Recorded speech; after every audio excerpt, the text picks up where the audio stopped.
Welcome back to Leeds Lately. Leeds have just won 1-0 away at Oxford, which takes us back to the top after Sheffield United and Burnley both won their games. It is a huge win. Like it says in the title, we are one step closer. We are so close now. We are so close to getting back to the promised land of the awful, awful Premier League. But look, we beat Oxford United today, which puts us in a position where if we win our game on Monday night or Monday afternoon against Stoke, and Sheffield United lose against Burnley, then we are guaranteed promotion. We just need to see if we can actually get top spot itself. So we are very, very close. But let's not look too far into the future. Let's have a talk about this game then. Well, first of all, Oxford United came to play a bit of football, and I've got to respect them for that. Against Leeds, you see a lot of these teams who are perhaps in the position in the table that Oxford United are. They would just back off and they would be a little bit frightened of Leeds and they would park the bus essentially. But we know Gary Rowett's a good championship manager, a very good, solid championship manager, and he doesn't really like to do that very often. So it's important that we recognise that they did actually try today, and they tried to come forward, they tried to attack, they tried to play football as well. So you've got to respect them for that, and it made for a better game. And look, rest of the championship teams who just sit and park the bus, they almost got a result out of it. They almost got a draw out of it against the best side in the division. So take notes. Anyway, after we give them their little bit of credit, we have to give Leeds the credit. Now, Leeds, in the early stages, created a few chances and we scored our goal fairly early on with a fantastic run from Bogle from out to in on the right-hand side into the half space, which, as we know from my tactical videos, we know that Bogle loves running into the half space. And Joe Rodon picked him out with, honestly, an inch-perfect pass. You played it, squared it right across the box, Bogle, and Solomon had a tap-in at the back post, and therefore, Leeds were 1-0 up. Leeds had to hang on for the rest of the entire game, pretty much. We had other chances. Autanaka's shot from distance that hit the inside of the post was so close to going in. There was a couple of really good saves from their goalkeeper. But in the end, one goal was enough. It really was. With the substitutions that Daniel Farke brought on late on, I thought a little bit too late, but they did make a difference on the game. Bamford was master of the dark arts, drawing fouls and falling out around and getting free kicks and really helping Leeds to kind of slow down the play and get the ball up the other end of the pitch. But in terms of the actual performance, it wasn't fantastic. Oxford United played well against us and we weren't able to particularly break them down very often. I thought that our overall performance wasn't elite, but it was enough to get the job done, and we still created a few chances. So I do think that we played okay, but nothing special, but we got the job done, and that's what champions do. So let's have a little bit of a talk about the players then. Darlow, I thought, was good, but again, there's this kind of tactical thing, which is not necessarily his fault. It's just outside of his skill set to be a great distributor, or a great distributor even. And Meslier obviously has that to his game more, but also Darlow's got the kind of confidence and the command of his area that Meslier doesn't have. So you do get kind of two sides of a coin there. So Bogle, excellent. Again, he is one of my players of the season. He's been brilliant this season. And I think today just exemplifies the way that he plays for Leeds, the attacking prowess, the ability and the desire more than anything to get forward, to get into the box and create chances. He scored 6 goals for Leeds. That's the same amount as Willie Gnonto, who's a forward. So that says to you how much he's been forward in the opposition box. So Bogle was great again at getting the assist for the goal.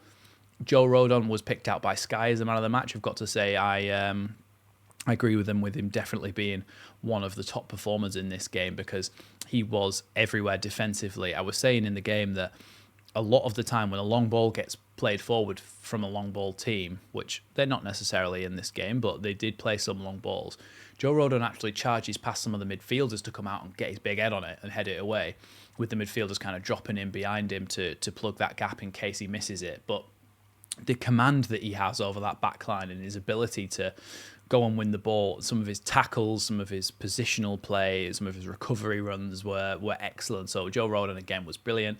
Ampadu helps keep everything ticking because he's a midfielder playing in defence. His passing was really good and he was able to kind of keep things ticking along at the back. So I liked his game without him being amazing.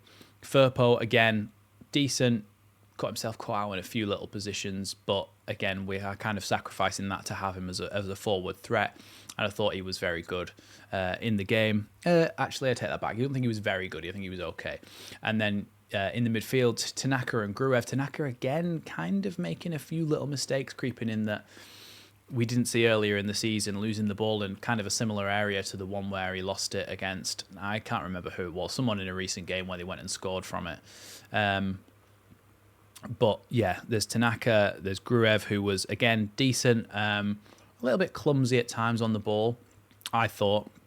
But his overall tackling and his ability to kind of put his body in the way when we needed it was good as well. Aronson, I suppose we could probably lump all the wingers together in one. Aronson, or that kind of bit of the midfield. Aronson, Nonto, and Solomon. I think, whilst obviously Solomon had to be in the right place at the right time, his goal was a bit of a tap-in. But other than that, him, Nonto, and Aronson weren't fantastic. I think Aronson was probably the best out of the three. Whilst, yes, he did get bullied off the ball quite a few times, there were moments where Aronson had a little turn and a run with it that really kind of made the difference in terms of bringing us out of the defence. But I think all three of them were pretty ineffective and didn't really offer Peru much of a chance to take anything. And Peru gets a bit of stick again off the fans, but I do think that when you're playing against a team like this, they're going to go, okay, well, who's the guy to try and stop then for Leeds? The guy who scores all their goals or a lot of their goals? Well, it's Joel Peru, so we're going to double up on him. We're going to stop him. We aren't going to allow him that space. And I think he's victim to that quite a lot in the Championship. He doesn't really get given the time and the space he would need to score. And look, that's his job. Not to quote Roy Keane here, but that's his job. He's got to find a way around that. He's got to find a better position for it. But I do think that we can give him a little bit of leeway on that. But we did win the game, so it's not necessarily like we needed his goals today. From the bench, like I said before, Bamford came on and used his dark arts and things. I thought Dan James came on and, look, I know he's not been out for very long. He had a little bit of an injury, but he wasn't great. He didn't really do much, but we didn't really need him to be honest. Schmidt, I thought, was decent when he came on. He was a bit of a bright spark, a bit lively, tried to drag us forward. And then Gilavogi as well, just coming on at the end, but he did make a few important little headers and clearances and stuff away. Solomon's picked up a knock, so he's gone off, but I suspect that's more of a precaution than anything, than any sort of long-term thing. But Leeds are back top of the Championship. We are one step closer. Not a great performance, not the best performance, not the worst performance, but we won the game, and that is all that matters. And Leeds now are so close to a return to the Premier League. So close. Of course, I'll be live on Monday for that game. And make sure you go ahead and go to leedscreatorcup.com to go and get your tickets for Leeds Creator Cup. That's the 20th of July at the John Charles Centre for Sport in Leeds, and all proceeds are going to Prostate Cancer UK. You'll be able to see me and all of your other favourite Leeds YouTube creators in a big game of football for charity. So please come along. Thanks for watching Leeds Lately, and I'll see you in the next one.